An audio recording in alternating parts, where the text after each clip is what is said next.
ഓൺലൈനിൽ നിന്ന് സാധനം ഓർഡർ ചെയ്തിട്ടുണ്ടായിന്. അങ്ങനെ അത് ഇന്ന് വരുമെന്ന് നോട്ടിഫിക്കേഷൻ കിട്ടിയപ്പോൾ നേരെ ഹാർബറിലേക്ക് വന്നു കേട്ടോ. ആ വരുന്ന മുതലില്ലേ ഫ്ലൈയിങ് ഫിഷ്, അതിലാണ് നമ്മളെ കൊറിയർ മാലിയിൽ നിന്ന് വരുന്നത്. നമ്മൾ മെയിനായിട്ട് ഓൺലൈൻ ഷോപ്പിങ്ങിന് വേണ്ടിയിട്ട് അലി എക്സ്പ്രസ്സും ഷെയിനുമാണ് കേട്ടോ യൂസ് ചെയ്യുന്നത്. പിന്നെ ഞാൻ കുറച്ചും കൂടി പ്രിഫർ ചെയ്യുന്നത് ഷെയിനാണ് കമ്പയർ ടു അലി എക്സ്പ്രസ്. പിന്നെ നാട്ടിലൊക്കെ ഓൺലൈനിൽ സാധനം ഓർഡർ ചെയ്ത് കഴിഞ്ഞാൽ എളുപ്പമല്ലേ, നമ്മളെ വീട്ടിൻ്റെ വാതൊക്കെ കൊണ്ടുവന്ന് തരും. പക്ഷേ ഇവിടെ അങ്ങനെയൊന്നും നടക്കൂല കേട്ടോ. ഈ ആൾട്ടർനേറ്റീവ് ഡേയ്സിൽ മാലിയിൽ നിന്ന് വരുന്ന ഈ ഒരു ഫ്ലൈയിങ് ഫിഷിലാണ് നമ്മുടെ കൊറിയർ കാര്യങ്ങളൊക്കെ ഓൺലൈനിൽ ഓർഡർ ചെയ്ത സാധനങ്ങളൊക്കെ വരുന്നത് കേട്ടോ. ഇത് വാങ്ങാൻ വേണ്ടിയിട്ട് ഞാൻ മാത്രമല്ല ഇവിടെ നിൽക്കുന്നത്, ഇവിടുത്തെ മൊത്തം ഐലൻഡിലെ ആൾക്കാരും ഉണ്ട് കേട്ടോ.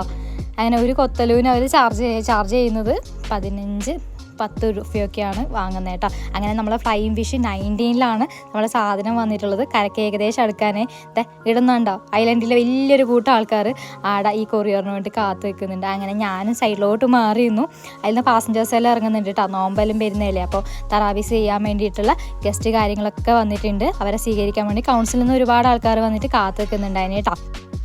നമ്മുടെ ഓൺലൈൻ ഓർഡേഴ്സിൻ്റെ എല്ലാം കൊത്തല ഒരു പുറത്ത് വെച്ചിട്ടുണ്ട്. ഇനി ഇതിൽ നിന്ന് തപ്പി എടുക്കണം കേട്ടോ. നമ്മുടെ കൊറിയർ ഓരോരുത്തരും പേര് ഒരു കവറിൻ്റെ പുറത്ത് എഴുതി വെച്ചിട്ടുണ്ട്. അപ്പോൾ നമുക്ക് എളുപ്പമാണ് എടുക്കാൻ വേണ്ടി. അതിൽ തന്നെ സഹായിച്ചുകൊണ്ടിരിക്കുകയാണ് എൻ്റെ കൊത്തൽ കണ്ടെത്താൻ വേണ്ടിയിട്ട്. അപ്പോൾ അങ്ങനെ ഫൈനലി എൻ്റെ കൊത്തൽ കിട്ടിയിട്ടുണ്ട് കേട്ടോ. ഇതാണ് ഞാൻ ഷെയിനിൽ നിന്ന് ഓർഡർ ചെയ്തത്. ഒരു ഫോൺ കവറായിരുന്നു കേട്ടോ. അപ്പോൾ അത്രയുള്ള മറ്റൊരു വീഡിയോ വീണ്ടും കാണുന്നതായിരിക്കും. It's me signing of.